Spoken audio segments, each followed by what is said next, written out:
மீனவர்கள் சுட்டு கொல்லப்படுறாங்க. இன்னைக்கு 22 மீனவர்கள் கைது பண்ணிருக்காங்க. அதுக்கு நிவாரணங்கள் எவ்வளவு கொடுப்பீங்க? மீனவர்களோட படகுகளை பறிச்சு வச்சுக்கிட்டு தராம தடுக்குது சிங்கள அரசு. அதுக்கு நீங்க எவ்வளவு நிவாரணம் கொடுத்தீங்க? இது எல்லாத்துக்கும் நிவாரணம் கொடுக்காத அரசு இன்னைக்கு டாஸ்மாக்ல குடிச்சு செத்தவனுக்கு 10 லட்சம் நிவாரணம் தூக்கி கொடுக்குதுன்னா காரணம் பயம்தான். சரி, சீமான் அவர்கள் வந்து கை கட்டி தான் நிற்க முடியும். ஆனால் அரசு வந்து அப்படி நிற்க முடியாதுல்ல. மக்கள் ஏதாவது நம்ம எதாக இருந்தாலும் பார்த்துனே ஆகணும். சீமான் தனி மனிதராக வந்து பண்ண முடியாதனால அரசாங்கம் பண்ண முடியும்னு சொல்ல முடியாதுல்ல.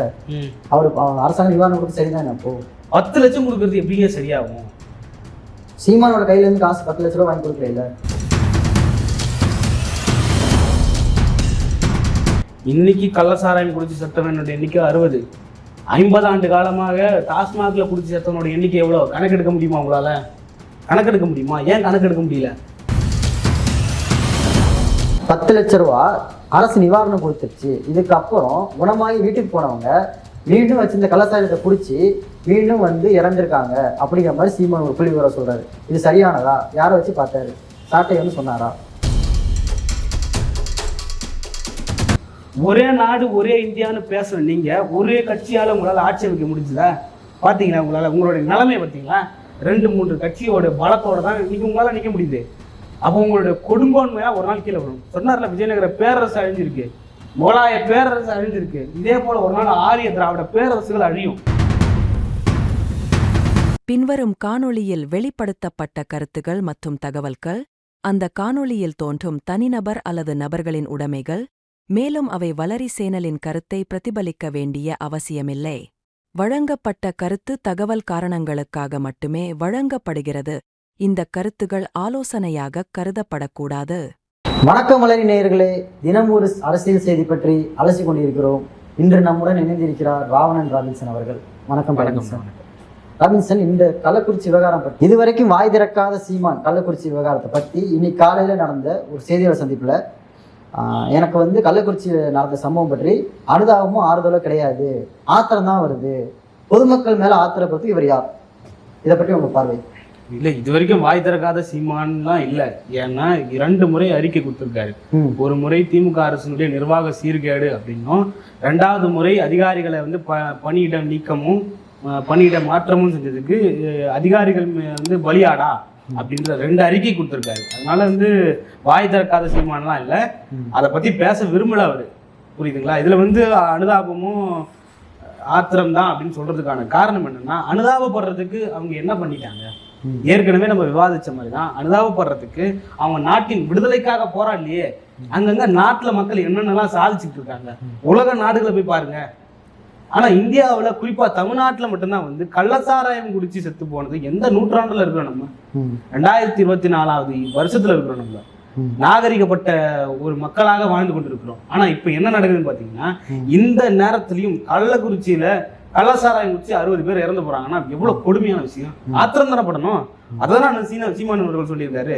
ஆத்திரம் படுறதுதான் ஒரு தலைவனுக்கு இருக்கிற அழகு. ஏன்னா ஒரு தலைவன் தாய் போன்றவன் சொல்றாங்க. தன்னுடைய பிள்ளை தவறி போறதுக்கு எந்த ஒரு தாயும் அனுதாபப்பட மாட்டாங்க, ஆத்திரம் தான் படுவாங்க. அதைத்தான் சீமான் செஞ்சுட்டு இருக்காரு. ஆத்திரம் தான் இருக்கு. பிள்ளைகளை பார்க்கவாச்சும் போயிருக்கணும்ல, அங்க ஏன் போகல? திரும்ப சொல்றதுக்கான காரணமே என்னன்னா, அவங்க மேல கடும் கோபத்துல இருக்காரு. ஏன் இப்படி பண்ணணும்? உனக்கு வந்து அரசாங்கம் இந்த 50 ஆண்டு கால திராவிட ஆட்சி தான் இதுக்கு காரணம். ஏன்னா அவங்க தான் வந்து 50 ஆண்டு காலங்களா சாராயத்தை அறிமுகப்படுத்தினது, கள்ள சாராயத்தை அறிமுகப்படுத்தினதெல்லாம் அவங்கதான். படிக்க வச்சு முன்னேற்றினாரு காமராஜர், குடிக்க வச்சு தன்னுடைய வாழ்வை தமிழ்நாட்டு மக்களை கெடுத்தாரு கருணாநிதி. சரி, புரியுதுங்களா? அப்போ எவ்வளவு கோபத்துல இருப்பாருன்னு நீங்க பாத்துக்கோங்க. இந்த வார்த்தை இவ்வளவு எந்த தலைவரும் பேசாத வார்த்தை.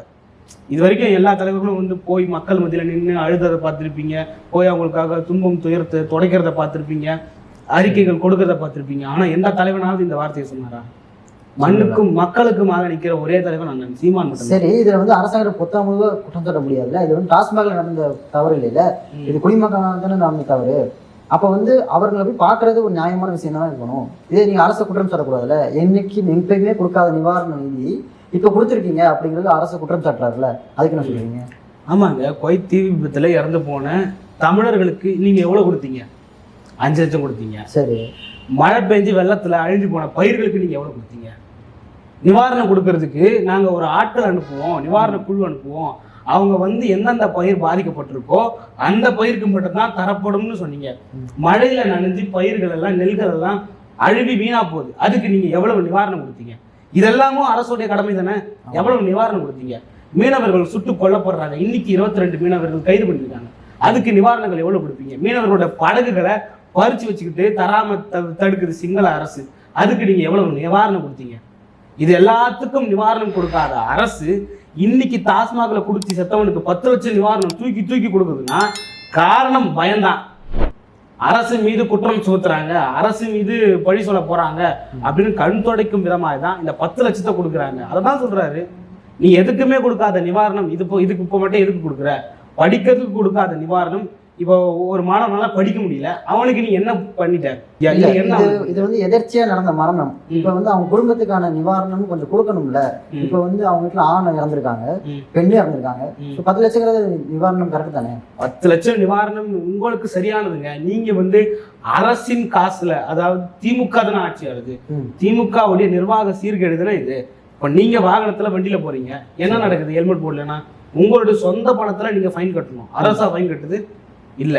மக்கள் தப்பு பண்ணல, மக்கள் தப்பு பண்ணிருக்காங்க, அதே போல அரசாங்கமும் தப்பு பண்ணிருக்குல்ல. அப்ப அரசாங்கம் தர வேண்டிய சொந்த காசுல நிவாரணம் தரணும். திமுகவுடைய கட்சி காசுல நிவாரணம் தர சொல்லுங்க. இல்ல, இது வந்து கொள்கை முடிவு தானே. இது அரசின் கொள்கை முடிவு வந்து சீமான் போன்ற தனிப்பட்ட நபர்கள் வந்து இவ்வளவுதான் தரணும், அவ்வளவு தரக்கூடாது அப்படின்னு அரசாங்கத்துக்கு ஆர்டர் போடுறாங்களா? ஆமாங்க, நாட்டின் குடிமகன் ஒவ்வொருத்தரும் வரி கட்டுறாங்க. நீங்க வரி கட்டுறீங்க, நான் வரி கட்டுறேன், நான் நிர்ணயிக்க வேண்டியது தானே. நீ பாட்டுன்னு இஷ்டத்துக்கு செத்து போனவனுக்கு 10 லட்சம் நிவாரணம், மருத்துவமனையில் இருக்கிறவனுக்கு 50,000 நிவாரணம் கொடுத்தீங்கன்னா அப்ப நாட்டின் பொருளாதாரம் எங்க போறது? ஏற்கனவே 4 லட்சம் கோடி, இப்ப 8 லட்சம் கோடியா நம்மளுடைய நாட்டின் கடன் உயர்ந்திருக்கு. சரி, அந்த அமௌண்ட்டை வாங்கி மறுபடியும் குடிமக்கள் தானே கொடுக்குறாங்க, வேற நாட்டுக்கு வந்து கொடுக்கல இல்ல. அப்ப இது இங்கே தானே இருக்கும். அதை தான் கேட்கிறோம். 10 லட்சம் செத்து போனவர்களுக்கு நீங்கள் நிவாரணம் கொடுப்பது அவர்களை ஊக்கப்படுத்துவதாக தான் தெரிகிறது. இப்ப அண்ணன் சொல்றாரு பாருங்க, 10 லட்சம் நீ நிவாரணம் கொடுக்குறேன்னா அவனை ஊக்கப்படுத்துறதுன்னு அர்த்தம். அதான் நீ பண்ற தொடர்ந்து நிவாரண தொகைன்னு சொல்றாங்க, ஊக்கப்படுத்துற மாதிரி ஆகாது. ஊக்கத்தொகைன்னு சொல்லல, இப்ப மகளிர் உரிமைனா உரிமை தொகைன்னு சொல்லலாம். இந்த நிவாரண தொகைன்னு தானே சொல்லணும். ஏன்னா அங்க இறந்து கிடக்குறாங்க, அந்த இடத்துல வந்து நம்ம வந்து அரசியல் பண்ணக்கூடாதுல்ல. அது அரசு தெளிவா இருக்கு. ஆனா சீமான் போன்ற ஆட்கள் வந்து இதை வந்து மறுக்கிறாங்க. சீமான் அரசியல் செய்யல, அரசியல் செஞ்சது எடப்பாடி பழனிசாமி, அண்ணாமலை, விஜய், இவர்கள், அன்புமணி ராமதாஸ், இவர்கள் தான் இந்த விஷயத்துல அரசியல் செஞ்சாங்க. நீங்க ஏன் போலன்னு கேக்குறீங்களே, அந்த விஷயத்துல அரசியல் செய்ய விரும்பல. மக்கள் மீது ஆத்திரம் கொள்றார் சீமான். பகிரங்கமா சொல்றாரா இல்லையா?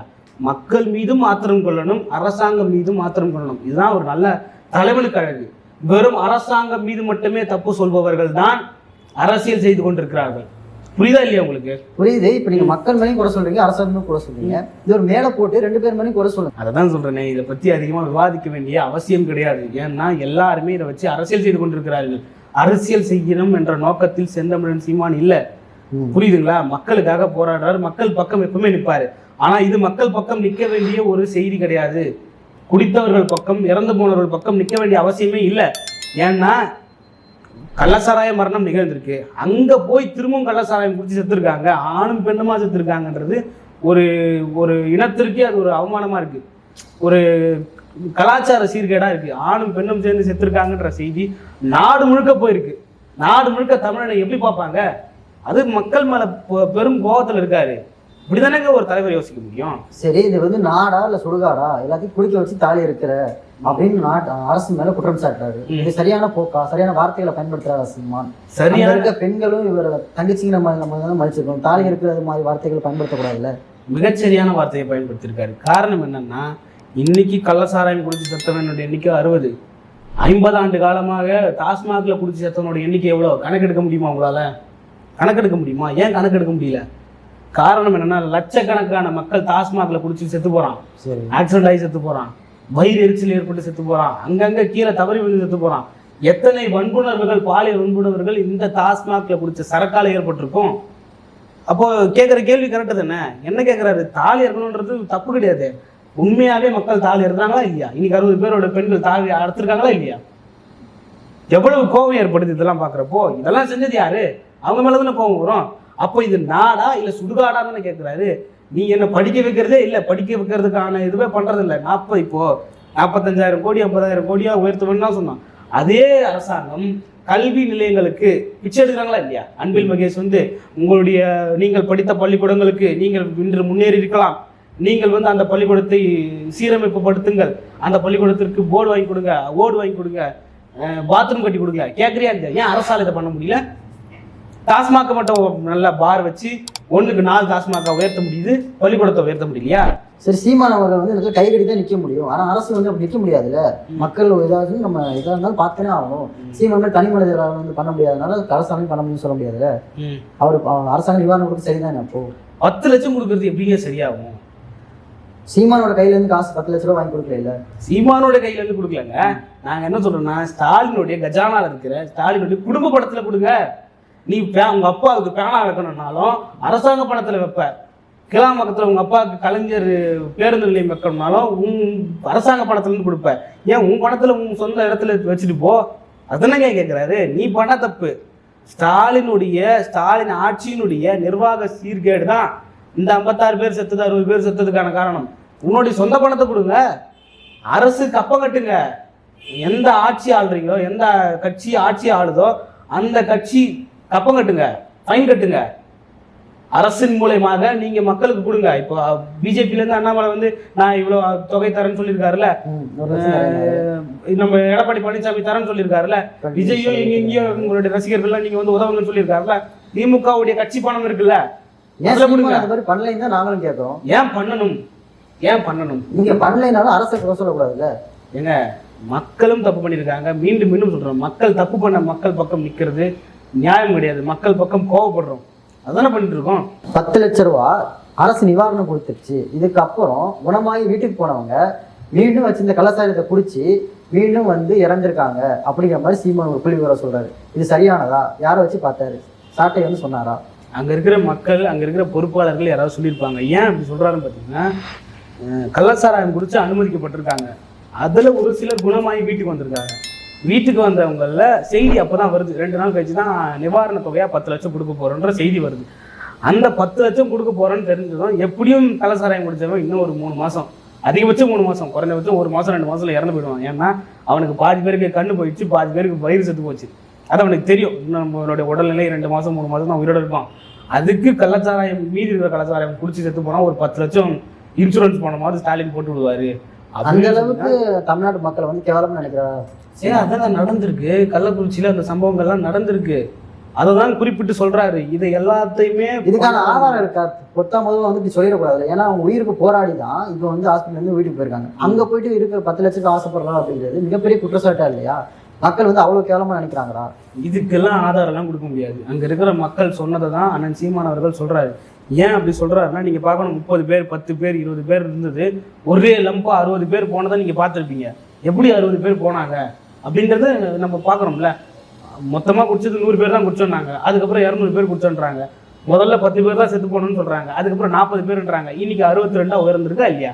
அப்ப இதெல்லாம் வச்சு பாக்குறப்ப என்ன தெரியுது? அங்க இருக்கிற மக்கள் சொல்றாங்கல்ல, இப்படிதாங்க நடந்திருக்கு, மிச்சம் இருக்கிறத அவர் குடிச்சிட்டாரு, இல்ல மருத்துவமனையில இருந்தவர் வீட்டுக்கு போனதுக்கு அப்புறமா இறந்து போயிட்டாரு.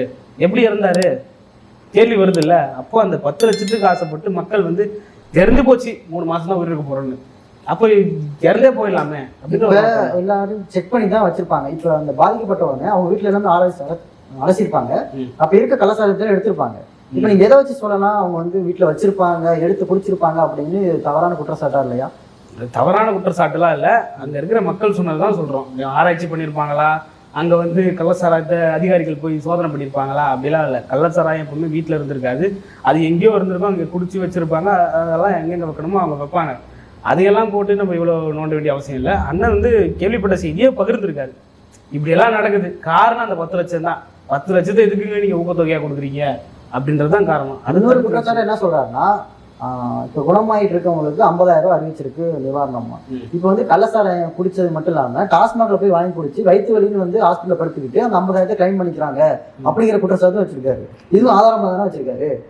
இதெல்லாம் பண்ண மாட்டாங்கன்னு நீங்க சொல்றீங்களா? மக்கள் இடைத்தேர்தல் ஆர்கே நகர்ல நடந்ததுங்க, 20 ரூபா டோக்கன் வாங்கி வச்சுட்டு, அது ஓட்டுங்க இருங்க 20 ரூபா டோக்கன் வாங்கி வச்சுக்கிட்டு அந்த தெருவுல காசு தந்த, இந்த தெருவுல காசு தரல அப்படின்னு வீதியில இறங்கி மக்கள் போராடினாங்களா இல்லையா? நீங்க மறுபடியும் காசுக்காக தான் பாக்குறீங்க, மக்களோட உயிர் பார்க்க மாட்டீங்க. அதை தாங்க நாங்க சொல்றோம். டாஸ்மாக்ல குடிச்ச சரக்கு குடிச்சிட்டு 50,000 ரூபாய்க்காக எனக்கும் இந்த பாதிப்பு ஏற்பட்டிருக்கு, எனக்கும் வயிறு வலிக்குது, எனக்கும் வயிறு இருக்குது, நானும் சாராயம் குடிச்சேன் வந்து படுத்திருக்காங்களா இல்லையா? எத்தனை பேருக்கு நீங்க சொல்றீங்க நாங்க வந்து மழையில நனைஞ்ச பயிர்களுக்கெல்லாம் எப்படி நிவாரணம் தருவீங்கன்னப்போ நிவாரண குழு ஒன்று அமைச்சு அங்க போய் அந்த பயிர் அதுக்குள்ள வத்திரும், அதுக்குள்ள தண்ணி வத்திரும். மழையில நனைஞ்சதாவே தெரியாது, பயிர்கள் மழையில அழுந்தாவே தெரியாது அந்த நிவாரண குழு வந்து பார்க்கறதுக்குள்ள. அப்போ அந்த நிவாரண குழுவை அனுப்பி பார்த்து அதை சரி பண்றீங்க. ஆனா இங்க எந்த நிவாரண குழு பார்த்துச்சு? அதாவது இனிமேல் தான் குழுவே போடுவாங்க. இப்ப ஏற்கனவே நிவாரணம் அறிவிக்கிற முன்னாடி இறந்தவங்களுக்கும் சேர்த்து அவங்க பாடியெல்லாம் தோண்டி எடுத்து போஸ்ட்மார்ட்டம் பண்ணி அவங்க கலாச்சாரத்துல இறந்துருக்காங்க அப்படின்னு கன்ஃபார்ம் பண்ணதுக்கு அப்புறம் தான் இந்த நிவாரண தொகை கிளைம் ஆகும். இந்த 2 நாள் முன்னாடி வந்து செய்தி இது. இப்ப இதுக்கு என்ன சீமான் சொல்றாரு? சீமான் பொத்தாமவோ ஒரு குற்றச்சா சொல்லிடுறாரு, மக்கள் வந்து காசுக்கு ஆசைப்படுறாங்க, அவர் இறந்துட்டாங்க அப்படிங்கறத கூட அவர் நினைக்க மாட்டாரு. 10 லட்ச ரூபா ஆசைப்படுறேங்கிறாரு, படத்திற்கே கூட நினைக்க மாட்டாரு, டாஸ்மாக் குடிச்சுட்டாங்கிறாரு. எல்லாரையும் பார்த்தா அப்படித்தான் இருக்கா, கவர்மெண்ட்டையும் பார்த்தா அப்படித்தான் தெரியுது அவருக்கு. நீங்க எல்லாரும் சேர்ந்து நாடகத்தை தானே நடத்திட்டு இருக்கீங்க. என்ன பண்ணிட்டு இருக்கீங்க? 50,000 ரூபாய் இவங்களுக்கு தொகை, 10 லட்சம் அவருக்கு தொகை, இவரு கள்ள சாராயம் தான் குடிச்சாரா அப்படின்றத உங்களால காட்ட முடியுமா? உங்களுக்கு ஆதாரம் இருக்கா? என்ன கலப்பீங்க? மத்த நாள் இருக்கு ஒரு வயிறுல, மத்த நாள் சாராயத்திலயும் இருக்குது, குவார்டர்லயும் இருக்குங்க. டாஸ்மாக்ல விற்கிற சாராயத்திலயும் மத்த நாள் இருக்குது, சாராயத்திலயும் மத்த நாள் இருக்குதுல்ல. எவ்வளவு அளவு இருக்குதுன்றதான பிரச்சனைங்க. அப்போ கொஞ்சமா குடிச்ச நான் சாராயம்னு சொல்லுவான், சொன்னவனுக்கு 50,000 தூக்கி கொடுக்குறீங்களே. யாருடைய படிப்பான இது? அரசுக்கு என்னங்க வேலை உங்களுக்கு? குடிச்சு செத்தவனுக்கு 50,000 கொடுக்கணும். இப்போ இன்னைக்கு நிதி அரசு சொல்லியிருக்காரு இல்லையா, பாத்தீங்களா? இப்ப இந்த ஊக்கப்படுத்தல அவங்க நிக்கிறாங்க, அவங்களுக்கு ஆதரவா நிக்கிறாங்க. அதுக்காகதான் ஊக்கப்படுத்துறது தாங்க ஆதரவா. நீங்க எப்படி நிக்கணும்னா அந்த மக்களை எல்லாம் நீங்க என்ன பண்ணணும், போய் பேசணும், இந்த மாதிரியான விழிப்புணர்வு போடணும். கள்ளக்குறிச்சியில வந்து சாராயம் குடிச்சா இந்தந்த பாதிப்புகள் ஏற்படுத்தும், இனிமே சாராயம் குடிக்காதீங்க அப்படின்னு நீங்க சொல்லணும். அந்த அவருடைய பாதிக்கப்பட்ட அவங்க குடும்பத்துல இருக்கிற பள்ளிகளில் இருக்கிற பசங்களை நாங்க தத்தெடுத்துக்கிறோம், அப்படி தத்தெடுங்க, அவங்கள நாங்க வளர்த்துக்கிறோம் அப்படின்னு பண்ணுங்க, அரசே அவங்கள வளர்க்கிறோம் அப்படின்னு சொல்லுங்க. இல்ல இதெல்லாம் ஏத்துக்கிட்டாங்க, இதெல்லாம் ஏத்துக்கிட்டாங்க. முதல்ல கொடுத்தது 10 லட்சம் எதுக்கு? கண்துடைப்புக்காகுதுங்க. அந்த 10 லட்சம் ஏன் கொடுக்குறன்றதான் கேள்வியே. நீ வந்து 5,000 கொடுத்தது அவங்க குடும்பத்தை தத்தெடுத்துக்கிறது, அவங்க படிப்பு செலவு நாங்க பாத்துக்கிறதுலாம் யாராவது கேள்வி கேட்டாங்களா? சீமான் கேள்வி கேட்டாரா? இல்ல ஏன் வந்து எல்லாத்தையுமே தான் கேள்வி கேட்கிறாரு. குடும்ப தலைவிக்கு 1000 ரூபாய் கொடுக்குறீங்க, அதை கேள்வி கேட்கறாரு. இலவச பஸ் பயணம் அதுவும் கேள்வி கேட்கறாரு. இப்ப வந்து குடும்ப தலைவிக்கு 1000 ரூபாய், இதுக்கு மட்டும் 10,000 10 லட்சம் கேட்கறாரு. இப்ப இதுக்கு என்ன நடக்கும்? நாங்க சொல்றது என்னன்னா, நீ எனக்கு பிச்சை போடாத, எனக்கு பஸ் பாஸ் கொடுக்காத, பஸ்ஸில் ஃப்ரீன்னு சொல்லாத, என் வீட்டில் இருக்கிற அக்கா தங்கச்சிக்கு அம்மாவுக்கு நீ யார் ஃப்ரீயாக கொடுக்குறதுக்கு? எனக்கு நல்ல வேலையை கொடு, நல்ல மருத்துவத்தை கொடு, தரமான பள்ளி கல்வியை கொடு, இதை கொடுத்துட்டு போப்பா, நான் சம்பாரிச்சுக்கிறேன். இதுதான் அண்ணன் சீமான் சொல்கிறாரு. இன்னைக்கு நாட்டில் இளைஞர்கள், இன்ஜினியரிங் படித்த இளைஞர்கள் உட்பட எவருக்காவது வேலை இருக்கா? கான்ட்ராக்ட் பேஸில் வேலை செஞ்சுட்டு இருக்காங்க. யாருக்காவது நிரந்தர வேலை இருக்கா? இல்லை. அப்போ அவனுக்கு தன்னால் வாழவே முடியலன்ற நிலையை ஏற்படுதில்லை. அப்போதான் அவன் என்ன பண்ணுறான், வறுமை கோட்டுக்கு கீழே போகிறான். அவனுக்கு தான் நீ என்ன பண்ணுறன்னா, பெண்களுக்கு இலவசம், மாதம் 1000 ரூபா. இப்போ நீங்களே சொன்னீங்க வறுமை கோட்டு கீழே இருக்காங்க, கொஞ்சம் ஆதரவாக இல்லாமல் இருக்காங்க, அவங்களுக்கு தானே ஊக்கப்படுத்துது. இப்போ 1000 ரூபா கொடுக்குறது அவங்களுக்கு 25 ஆண்டு கால சுதந்திர இந்தியாவில், தமிழ்நாடு 75 ஆண்டு கால சுதந்திர இந்தியாவில் வாழ்ந்துட்டு இருக்குல்ல. இந்தியாவின் கீழ் வாழ்ந்துட்டு இருக்கீங்க, அதிகபட்சமான வரி கட்டத்துல மாநிலத்தில் 2வது இடத்துல இருக்கீங்க. ஏன் உங்க நாட்டில் இன்னமும் வறுமை தீரலை, வேலை வாய்ப்பு வரலை? ஏன் இன்னமும் மருத்துவ செலவுக்கு மக்கள் தனியாரை நோக்கி ஓடிட்டு இருக்காங்க? நீங்க வந்து மருத்துவத்தை தரமாகவும் இலவசமாகவும் தரணும், கல்வியை தரமாகவும் இலவசமாகவும் தரணும். இதெல்லாம் தந்தீங்கன்னா மக்கள் தானா சம்பாரிச்சுட்டு போறாங்க. காசு கொடுத்துட்டாங்க, பேருந்துல போறேங்க, யாருங்க வீதியில் இறங்கி போராடினது? எனக்கு வந்து பஸ் இலவசமா வேணும் போராடினாங்களா? மாதம் 1000 ரூபாய் கொடுங்க பெண்கள் போராடினாங்களா? நீங்க வந்து ஆட்சியை பிடிக்கிறதுக்காக நீங்க கொடுத்த தேர்தல் அறிக்கைகள் அதெல்லாம் சரி போராடல. ஆனா இப்ப அதை வாங்கி தானே வச்சிருக்காங்க, வாங்கி தானே பயன்படுத்துறாங்க. மக்கள் கொடுத்தா வாங்கி தாங்க வச்சிருப்பாங்க. 1000 ரூபாய் நீங்க கொடுக்குறீங்க, வேணான்னு சொல்லுவாங்களா மக்கள்? நீங்க வேணான்னு சொல்லுவீங்களா? ஸ்டாலின் வேணான்னு சொல்லுவாரா? சொல்ல மாட்டார். ஸ்டாலினோட மனைவி வேணான்னு சொல்லுவாங்களா? யாருமே காசு கொடுத்தா வாங்கி தான் வைப்பாங்க. நான் வாங்கலன்னா அப்ப அதை தெரிஞ்சு அதை அறிஞ்சு ஸ்டாலின் வந்து நடக்கிறாரு அப்படின்னு சொல்லலாம்ல. மக்களோட மனநிலை மக்களுக்கு வந்து தேவைப்படுது அப்படின்னு முன்னக்கூட்டியே அதை தெரிஞ்சு நான் முதல்வர் திட்டம் மாதிரி இது ஒரு திட்டமா பயன்படுத்திருக்காரு, செயல்படுத்திருக்காருன்னு சொல்லலாம்ல. அதை மக்கள் வந்து போராடுறது இதுக்கு. நான் 800 திருவொற்றியூர்ல என்னால சுவாசிக்க முடியல, அங்க வந்து கடல்ல எண்ணெய் கொட்டிருச்சு, அங்க மீன் பிடிக்க முடியல, போராடுறானா? அந்த போராட்டத்துக்கு செவிக்கா சாய்க்காத ஸ்டாலின் பரந்தூர் விமான நிலையத்துல இந்த மாதிரி என்னுடைய நிலங்கள் எல்லாம் அபகரிச்சுட்டாங்க, நான் எங்க போய் நிக்கிறது, நான் ஆந்திராவில் போய் இங்கே அகதியாக வாழ்றதுக்கு ஆந்திராவில் போய் அகதியாக வாழ்றேன், போராடுறாங்களா? செவி கொடுக்காத ஸ்டாலின் நீட் தேர்வு ரத்து பண்ணுங்க. போன வாரம் மாணவர் சங்கங்கள் ஒட்டுமொத்த தமிழ்நாடு முழுக்க போராடி இருந்தாங்களா? அதுக்கு செவி கொடுக்காத ஸ்டாலின் வேற எதுக்கு செவி கொடுக்க போறாரு? இவங்களோட போராட்டத்துக்கெல்லாம் செவி கொடுக்காத ஸ்டாலின் பெண்களுக்கு மாதம் 1000 ரூபாய் தேவைப்படும்ன்றது இதுல இருந்து கடவுள் சொல்லி விட்டாராமா. மாதம் நீ பெண்களுக்கு கலைஞர் மேல இருந்து சொல்லியிருப்பாருன்னு நினைக்கிறேன். மாதம் பெண்களுக்கு 1000 கூட உங்களுக்கு புண்ணியமா இருக்கும் அப்படின்னு. எந்த பெண்களும் போராடி கேட்கல. அரசே இரண்டாவதமா கொடுத்துட்டு இருக்கு. காரணம் என்னன்னா தேர்தல் அறிக்கையில இருந்தது. அதையுமே வந்து நீங்க 6 மாசம் கொடுக்கல, 8 மாசம் கொடுக்கல, 1 வருஷம் கொடுக்கலன்னு நினைக்கிறேன். 1 வருஷம் கொடுக்கல. 1 வருஷத்துக்கு அப்புறம் தான் மாதம் பெண்களுக்கு 1000 ரூபாய் திட்டத்தை அறிமுகப்படுத்தினது நீங்க. அப்ப அந்த 1 வருஷத்துல எவ்வளவு கொள்ளையடிச்சிருப்பாங்கன்னு தெரியாது. அதுவும் தகுதி பார்த்து கொடுப்போம்னு சொன்னது நீங்க தான். எவ்வளவு கொடுமை பண்ணிட்டு இருக்காங்கன்னு பாருங்க நீங்க. சரி, இப்போ வந்து நீட்டை பற்றி கேள்வி கேட்டிருக்காங்க. அது சீமா சொல்லியிருக்காரு, இப்போ தற்காலிகமாக ரத்து பண்ணி வச்சிருக்காங்க பிஜி எக்ஸாம். இப்போ நிரந்தரமாக ரத்து பண்ணுங்க அப்படிங்கிற மாதிரி சீமா என்னென்ன நினச்சிட்டு இருக்காரு சீமான்? அவருக்கு வந்து என்ன ஒரு இலக்கு இருக்கா, என்ன பேசிட்டு இருக்காரு? நிரந்தரமா ரத்து பண்ணதுலங்க மாணவர்கள் போராடுறாங்க. காங்கிரஸ் நீட்டை கொண்டு வந்துச்சுங்க. இன்னைக்கு காங்கிரஸ் போராட்டதா இல்லையா? மாநிலம் தழுவி இல்லை, இந்தியா நாடு தழுவிய போராட்டம் காங்கிரஸ் அறிவிக்குதா இல்லையா? அப்போ ராகுல் காந்திக்கு என்னாச்சு புரியுதா இல்லையா? திமுக போராடுது. திமுகவுடைய தேர்தல் அறிக்கையில எங்க அப்பா வந்ததும் ஆட்சிக்கு வந்ததும் நாங்கள் நீட்டு தேர்வு அதுக்கான சூத்திரம் தெரியும், அதுக்கான ஃபார்முலா எனக்கு தெரியும் அப்படின்னு சீட்டை முடிச்சு பாக்கிட்டு வச்சுருக்காங்க. இல்லை, அதாவது காங்கிரஸ் ஆட்சியில் கொண்டு வரப்பட்டது மாநிலம் விருப்பப்பட்டால் அது ஏற்றுக்கலாம்ங்கிறது தான் சொல்லியிருக்காங்க தவிர பிஜேபி வந்து முழுமையாக கட்டாயப்படுத்தி இது பண்ணியிருக்கு.